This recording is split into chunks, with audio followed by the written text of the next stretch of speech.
The New York Jets traded for a Pro Bowl player when they landed Haason Reddick from the Philadelphia Eagles. Reddick said he was happy to be on the team, as he was joining arguably the best defense in the NFL. However, what he failed to mention at the time of the trade was his contract situation. Reddick is searching for a new contract, and the Jets understood that. What they didn't realize, however, was that he wasn't going to show up to practice until that contract was figured out. 4 months later, Reddick hasn't attended training camp, OTAs, and much more.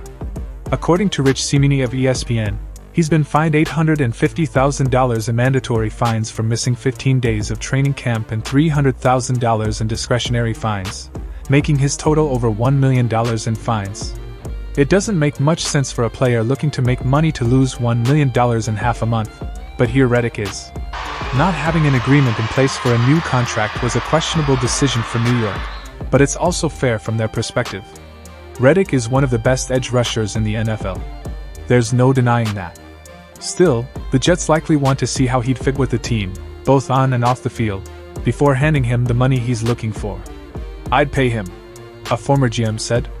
"I know he's 30, but he's a top 5 edge rusher, and those are hard to find. I don't know why they didn't sign him. Why did you put yourself in this handbasket?" New York didn't put themselves in a horrible position with the trade, moving a third-round pick, but it's still something they need to resolve.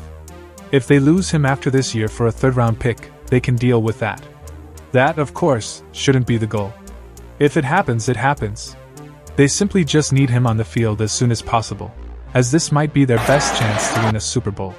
With Aaron Rodgers only getting older, they must consider their future. "I understand why Joe doesn't want to pay him," a third agent said. "Reddick is a little long in the tooth, and he's already paying Aaron Rodgers, and he has all those young players coming up." The Jets are almost certainly thinking about that, as Rodgers could be gone after this season. Reddick would help them compete in the future, but having money to spend on a quarterback might be a bigger focus moving forward. It'll be interesting to see what happens, as New York wasn't expecting this. With the season about a month away, they need to figure it out as soon as possible.